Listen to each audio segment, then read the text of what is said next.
Shutdown's shadow, Biden's speech and arguing the case. Takeaways. Washington, AP. House Republicans on Thursday are holding the first hearing of their impeachment inquiry into President Joe Biden and their effort to tie him to the business dealings to his son Hunter.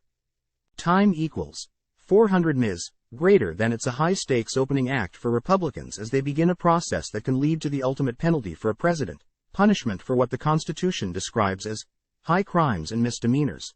Rep. James Comer, chairman of the House Oversight and Accountability Committee, said the committee had uncovered a mountain of evidence that he said would show how the Democratic president abused his power and repeatedly lied about a wall between his political position and his son's private business dealings. There was no wall, Comer said. Republicans have been investigating Hunter Biden for years, since his father was vice president. While questions have arisen about the ethics surrounding the Biden family's international business, no evidence has emerged so far to prove that Joe Biden, in his current or previous office, abused his role or accepted bribes. House lawmakers are facing a resistance in the Senate from Republicans who are worried about the political ramifications of another impeachment and who say Biden's conviction and removal from office is a near impossibility. Some takeaways from the opening hearing. Oversight Committee Chairman James Comer, RKY, speaks during the House Oversight Committee impeachment inquiry hearing into President Joe Biden, Thursday, September 28, 2023, on Capitol Hill in Washington, as Ranking Member Representative Jamie Raskin, DMD, looks on. AP photo, Jacqueline Martin. Republicans called Georgetown law professor Jonathan Turley as an expert witness.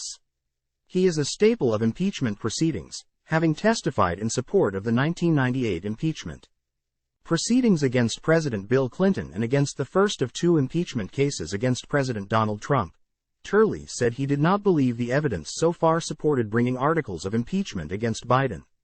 But Turley said the threshold had been met to launch an inquiry. To support his position, he asserted that Biden had made demonstrably untrue statements about business deals and had been the focus of a multi-million-dollar influence peddling effort. Democrats countered with testimony from Michael Gerhardt, a University of North Carolina law professor, who also has a long history on impeachment issues.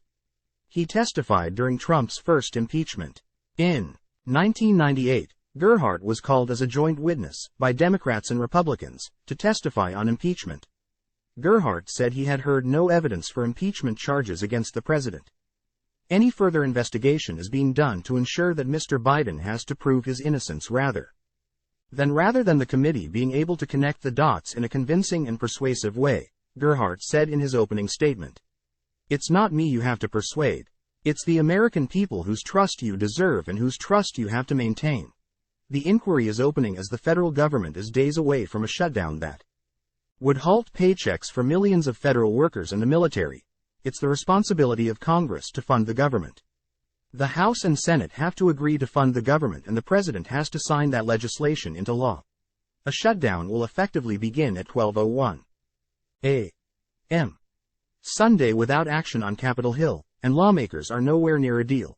As the hearing began, Democrats displayed a screen showing the days, hours and minutes left until the government would shut down. They questioned the priorities of House Republicans, who hold a slim majority, as they struggle to pass any funding bills. We're 62 hours away from shutting down the government of the United States of America, and Republicans are launching an impeachment drive, based on a long-debunked and discredited lie, said Maryland Representative Jamie Raskin, the top Democrat on the committee, in his opening statement. As the hearing got underway, the president was in Arizona, readying to give an address on the state of democracy as the 2024 election draws near. It's a core focus of his re-election campaign that is becoming increasingly intertwined with the political dynamics around him. Trump, his likeliest Republican opponent, continues to spread falsehoods about the results from the 2020 election that he lost to Biden and is battling unprecedented criminal charges stemming in part from those lies. Some members of the House committees investigating the Bidens also spread the falsehoods.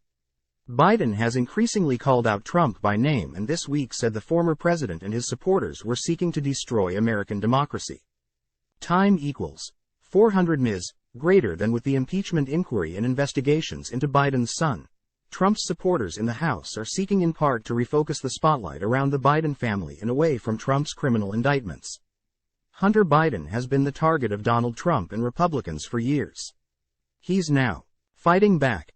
This week, he sued Rudy Giuliani and another lawyer, accusing them of obtaining, trading and passing around his private data, including purported emails and embarrassing images, in their effort to discredit his father. Hunter Biden's lawyers say Trump's allies spent years hacking into, tampering with, manipulating, copying, disseminating, and generally obsessing over the data that was taken or stolen from Biden's devices or storage, leading to the total annihilation of Biden's digital privacy. Over the past few months, Hunter Biden has sued a former aide to Trump over his alleged role in publishing emails and embarrassing images, and filed a lawsuit against the IRS saying his personal data was wrongly shared by two agents who testified as whistleblowers as part of the impeachment investigation by House Republicans. Jonathan Turley, Shapiro Chair for Public Interest Law at the George Washington University Law School, speaks during the House Oversight Committee impeachment inquiry into President Joe Biden, Thursday, September 28, 2023, on Capitol Hill in Washington. AP photo.